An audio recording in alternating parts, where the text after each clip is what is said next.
খুবই চমৎকার একটা খেলা। আমরা ছোটবেলায় যখন ছিলাম তখন এ ধরনের খেলা ছিল। তবে এখনকার নতুন, নতুন সব আইডিয়া দিয়ে খেলাগুলো তৈরি হচ্ছে। তো এই খেলাগুলো যখনই চোখে পড়ে আমি তো সারাক্ষণ বসে, বসে দেখতে থাকি। এখন কি মনে হচ্ছে লাল জিতবে নাকি হলুদ জিতবে? সম্পূর্ণ প্রেক্ষাপটই চেঞ্জ হয়ে যায় শেষ মুহূর্তে যেয়ে। এই লাল তো এগিয়েই আছে, অনেকখানি ভালো মতোই এগিয়ে আছে, কিন্তু হলুদ একটু পেছনে পড়ে গেছে। লাল খুব ভালো খেলছে, সে একেবারে বিচক্ষণতার সাথেই এগিয়ে যাচ্ছে এবং খেলছে। আর হলুদ একটু পিছিয়ে পড়েছে, কারণ তার হাতের পিন শুরুতে পড়ে গিয়েছিল, সেই পিন তুলতে গিয়ে সে একটু পেছনে পড়ে গেছে। এখনও সবারই মনে হচ্ছে হয়তো লালই জিতে যাবে। আমারও ধারণা তাই লাল জিতে যাবে। দেখা যাক এখন ইয়েলো কতগুলো বল তুলতে পারে এবং লাল কতগুলো বল তুলতে পারে। লালের অলরেডি বল মোটামুটি তোলা শেষ হয়ে গেছে।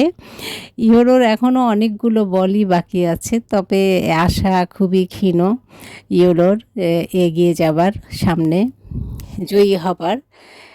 লাল সম্ভবত সবাই ভাবছে লালই জিতবে, কিন্তু এটা শ্রমের সাথে সাথে বিচক্ষণতার যতই থাকুক, এখানে একটা ভাগ্যের খেলাও আছে। ভাগ্যও এখানে অনেকটা কাজ করে। দেখা যাক কার ভাগ্যে কে আছে। লাল তো বীর দর্পে এগিয়ে যাচ্ছে এবং অনেকগুলো পয়েন্ট সে পার হয়ে এসেছে। এখন ফুলসরাতের মতো পার হচ্ছে, দড়ি দিয়ে হচ্ছে। এই অনেক কষ্টের, আসলে দেখতে যতটা ইজি আর মজা লাগছে আমাদের দেখতে,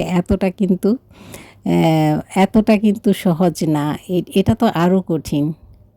এটা মানে প্র্যাকটিস না থাকলে এভাবে দড়ির উপর দড়ি ধরে হেঁটে আসা খুবই একটা কঠিন কাজ। দেখা যাক, লাল তো মোটামুটি পৌঁছে গেছে শেষ সীমানায়। এখন আর কি বাজ, হ্যাঁ মোটামুটি শেষ সীমানায় চলে এসেছে। আমার মনে হয় এটাই লাস্ট খেলার লাস্ট পর্ব। হ্যাঁ, এই বলগুলো ফেলছে, কিন্তু ওকে দেখে মনে হচ্ছে ও শেষ মুহূর্তে সে একটু বেশি অস্থির এবং উত্তেজিত হয়ে গেছে, কারণ তার মধ্যে ওভার কনফিডেন্স চলে এসেছে যে সে জিতে যাবে। আর এদিকে তো হলুদ এখনও পৌঁছায়নি, জায়গা মতো পৌঁছাতে পারেনি। তারপরে দেখা যাক, হ্যাঁ এখন হলুদও চলে এসেছে। ততক্ষণে লাল বল ফেলছে, এখনও পর্যন্ত একটা বলও তার ঝুড়িতে পড়েনি। কারণ এই জায়গায় এসে আসলে নিজেকে ব্যালেন্সে রাখা বা নিজেকে শান্ত ধীর স্থির রাখা একটু কঠিন, কারণ সে তো অনেকখানি পথ আগে পার হয়ে এসেছে। আর এদিকে আবার হলুদের বল অলরেডি পড়ে গেছে একটা, আর লাল দুটো ফেলেছে, কিন্তু তার ওদিকের বল শেষ হয়ে গেছে প্রায়।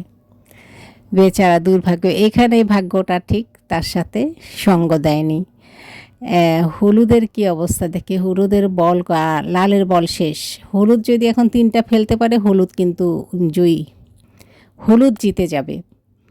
কারণ লালের বল সব ফেলা শেষ হয়ে গেছে, সেগুলো কুড়িয়ে আনতে হলুদ জিতে গেছে। কেউ কি ভেবেছিল হলুদ জিতবে? হলুদ কিন্তু বরাবরই পিছনে ছিল, কিন্তু শেষ পর্যন্ত হলুদ জিতে গেছে। আর লালও কম কষ্ট করেনি, দুজনেই প্রায় সমানে সমান। হলুদ ভাগ্যের ফেরে জিতে গেল, ভাগ্য কাজ করেছে।